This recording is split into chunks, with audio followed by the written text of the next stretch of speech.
ఆ ముఖ్యమంత్రుల సమావేశంలో అనేక విషయాలు చర్చకు వచ్చాయి.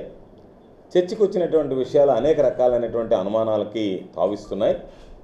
కాబట్టి దాని మీద మీరు మంత్రులు ఏదైతే ముఖ్యమంత్రుల సమావేశం అనంతరం ఏర్పాటు చేసినటువంటి పత్రికా విలేకరుల మీడియా సమావేశంలో వాటి మీద స్పష్టత ఇవ్వలేదు. కాబట్టి ప్రజలకు అనుమానాలు ఆందోళనలు ఉన్నాయి అని చెప్పి దాని మీద నిన్న నేను మాట్లాడడం జరిగింది. దానికి సంబంధించి వివరణ ఇవ్వచ్చు. ఇప్పుడున్న కాస్త స్థాయి, స్తోమత, శక్తి కలిగినటువంటి వాడి మీద ఇప్పించుంటే బాగుండేది.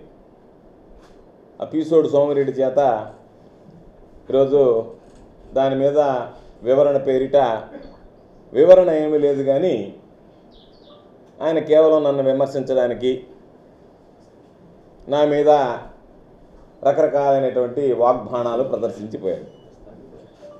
ఒక అవుట్డేటెడ్ పాలిటీషియన్. నాకేమనిపించిందంటే ఐటమ్ సాంగ్కి ఈరోజు జ్యోతిలక్ష్మిని తీసుకొచ్చి డ్యాన్స్ చేయించినట్టుగా ఈయన్ని తీసుకొచ్చి వీసాయిని ఆయన ఏందో వెరీ అన్ఫార్చునేట్ అనేది తప్ప ఇంకేం అర్థం కాలేదు నాకు. చూసా, ఇట్ ఈజ్ వెరీ అన్ఫార్చునేట్ అంటాడు. ఏంటి, ఇద్దరు ముఖ్యమంత్రులు కలిపి మాట్లాడినటువంటి మాటలు అన్ఫార్చునేటా, లేదా అసలు ముఖ్యమంత్రులు కలవడమే అన్ఫార్చునేటా? ఏది అన్ఫార్చునేట్ అని చెప్పండి. ఇట్ ఈజ్ వెరీ అన్ఫార్చునేట్ అంటున్నాడు ఆయన. ఇట్ ఈజ్ వెరీ అన్ఫార్చునేట్ అంటే ఏంటి? నేను అడిగింది, నిన్న ప్రధానంగా అన్ని పత్రికల్లో వచ్చాయి, పోలవరాన్ని గురించి వచ్చింది. పోలవరంలో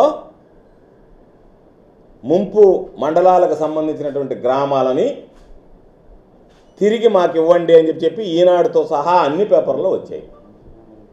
మీరు దానికి సమాధానం చెప్పాల్సింది, దానికి ఒప్పుకున్నారా లేదా ఒప్పుకోవడానికి మీరు కమిటీ వేశారా, సూత్రప్రాయంగా అంగీకరించారా? దాని మీద ఒకవేళ మీరు పోలవరానికి సంబంధించి ఈరోజు పోలవరం పురోగతిని గురించి మనం మాట్లాడుకుంటున్నాం.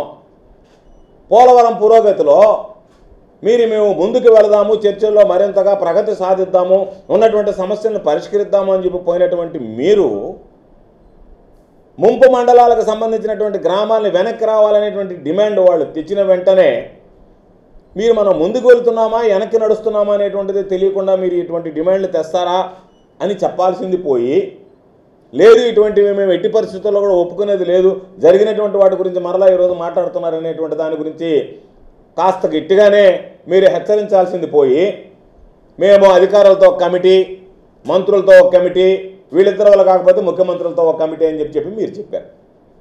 దాని అర్థమైంది, మా అనుమానం ఏంది, ప్రజలకు ఉన్నటువంటి ఆందోళన ఏంది, మీరు నిజంగానే ఆ ప్రతిపాదనకి సిద్ధపడ్డారా, ఆ ప్రతిపాదనకి మీరు అంగీకరించారా, లేదా అంగీకరించబోతున్నారా, లేదా ఆ ప్రతిపాదనని మీరు పెండింగ్లో ఉంచారా, ఆ ప్రతిపాదన తోసిపుచ్చారా?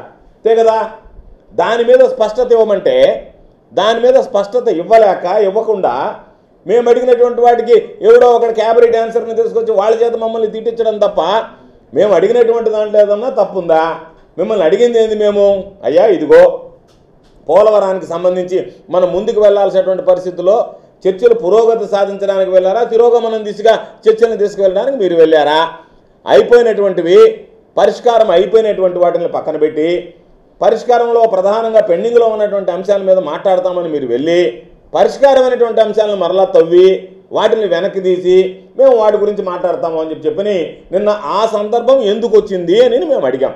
దాంతోపాటు 2-3 విషయాలు పత్రికల్లో వచ్చే మీడియాలో, ఒకటి టీటీడీకి సంబంధించి మాకు వాటా ఇవ్వమని అడిగారని, పోర్టులకు సంబంధించి తీర ప్రాంతంలో మాకు వాటా ఇవ్వమని అడిగారని ఇవి అడిగారని వస్తే దానికి చెప్పాం. ఏమని చెప్పాం? అయ్యా ఈ విధంగా అనుమానాలు ఉన్నాయి, ఇవి కూడా మీరు వినొచ్చారా, ఇవి కూడా మీరు ఉన్నటువంటి అజెండాలో చేర్చారా, రాబోయేటువంటి రోజుల్లో అధికారులు మంత్రుల అజెండాలో చేరుస్తారా? అది దానికి ఇతిమిత్తంగా లేదు, అటువంటివి ఏమీ మా అజెండాలో లేవు, మేము వాటికి ప్రాధాన్యత ఇవ్వడం లేదు, టీటీడీని గురించి వాళ్ళు అడగలేదు, లేదు అడిగారు మేము ఒప్పుకోలేదు, పోలవరం ముంపు మండలాల సమస్య వచ్చింది మేము దాని గురించి మాట్లాడటం లేదు, అదేవిధంగా పోర్టులకు సంబంధించినటువంటి వాటాలు వచ్చాయి వాటిని మేము తిరస్కరించాము, లేదా వాటిని మేము మాట్లాడుతున్నాము, వాటి గురించి మాట్లాడతాము, దానివల్ల జరిగే నష్టమైంది కష్టమైంది అనేటువంటిది ఏదో ఒకటి మీరు చెప్పకుండా మేము మిమ్మల్ని అడిగితే మీరు మమ్మల్ని తిట్టించడం అనేటువంటిది, ఆ తిట్టినటువంటి వాడు నన్ను వ్యక్తిగతంగా తిట్టిపోయాడు తప్ప ఈ విషయాల గురించి ఏది మాట్లాడేటువంటి పరిస్థితి లేదు.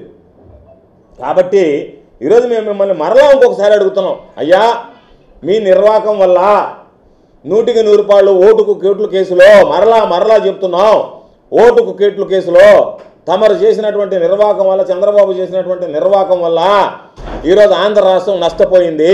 షెడ్యూల్ 9, 10లో ఉండాల్సినటువంటి దాదాపు 1,50,000 కోట్ల విలువైనటువంటి భవనాలను ఈరోజు మనం కోల్పోయాం.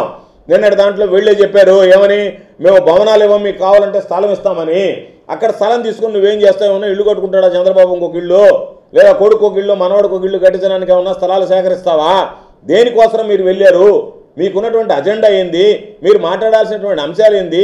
మీ వల్ల జరిగినటువంటి నష్టం ఏంది?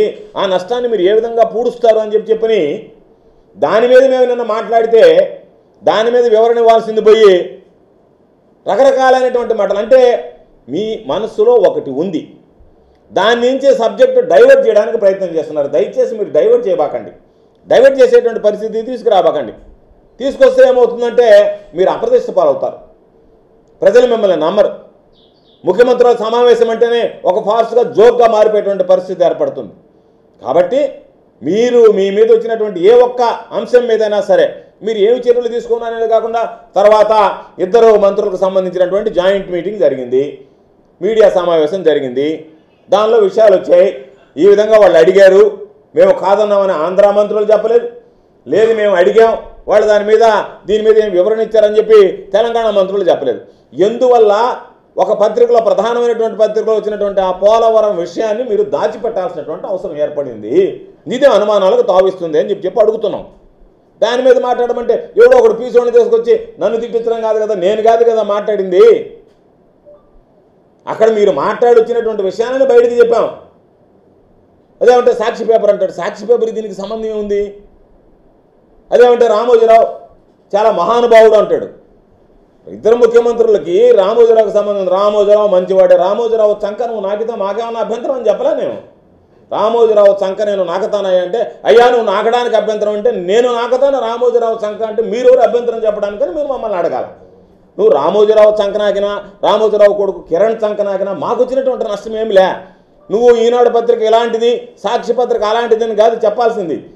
జరిగినటువంటి విషయాల మీద నీ వివరణ ఏంది అనేటువంటిది అని చెప్తే బాగుండేది. లేదు వాటిని ఖండిస్తాడనుకుంటే ఇదిగో ఇది కాబట్టి ఇది నేను ఖండిస్తున్నా, ఇది జరగలేదు, మేము పోలవరం గురించి నిర్ణయం తీసుకోలేదని చెప్పేటువంటి స్థాయి, శక్తి, స్తోమత నీకు లేకపోయా. నువ్వు ఎంతసేపటికి ఖండన ఇవ్వడానికి వచ్చినటువంటి వాడివి నన్ను విమర్శించి రకరకాలుగా లేఅవుట్లకు సంబంధించి ఇంకొక దానికి సంబంధించి నేను నిన్ను అడుగుతున్నా. నీకు నీతి నిజాయితీ ఉంటే నువ్వు అనుకున్నటువంటి ఏ వాటి మీదైనా సరే విచారణకు నేను సిద్ధంగా ఉన్నా, ప్రభుత్వం ఇది ఉంది అని చెప్తున్నా. నేను నీ మీద ఇతిమెత్తంగా ఆరోపణలు చేస్తున్నా.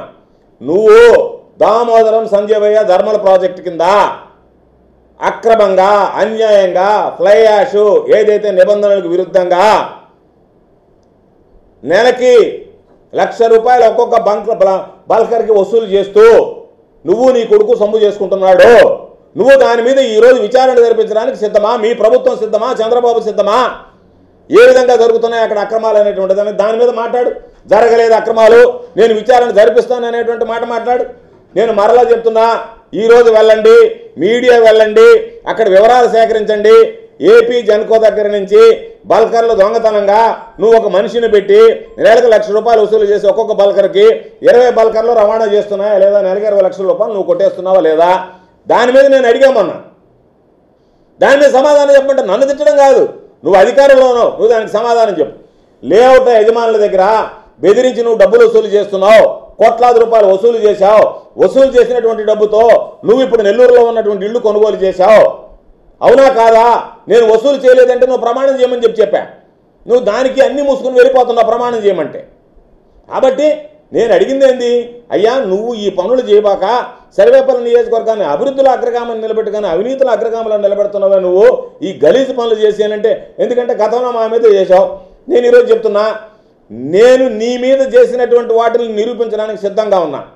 ఈరోజు నువ్వు వెళితే బల్కర్లు అక్కడ వసూలు చేయలేదు అని అంటే నువ్వేమి చెప్తే అది వినడానికి నేను సిద్ధం. రేపటి నుంచి నేను విమర్శించను కూడా విమర్శించాను. నేను లేదు లేఅవుట్ల యజమాని దగ్గర నేను రూపాయి తీసుకోలేదని నువ్వు ఇష్టదేవుడి మీద నువ్వు ప్రమాణం చేస్తే, మా కుటుంబం కానీ మా సభ్యులు ఎవరం కూడా వాళ్ళ దగ్గర ఆయోచిత లబ్ధి మేము పొందలేదు అని నువ్వు ప్రమాణం చేస్తే ఇంక నేను ఆ సబ్జెక్ట్ మాట్లాడు. నువ్వేం చెప్తే అది వింటా.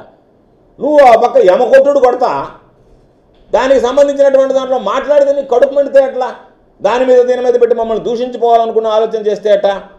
కాబట్టి నీ అలవాటు, నీ మనస్తత్వం, నీ వ్యక్తిత్వం తమరి కథ కానివ్వండి. ఎందుకంటే ప్రభుత్వం నీది, తెలుగుదేశం పార్టీ దోచుకోవడానికి నీకు లైసెన్స్ ఇచ్చింది, నువ్వు దోచుకోవడం మొదలుపెట్టావు.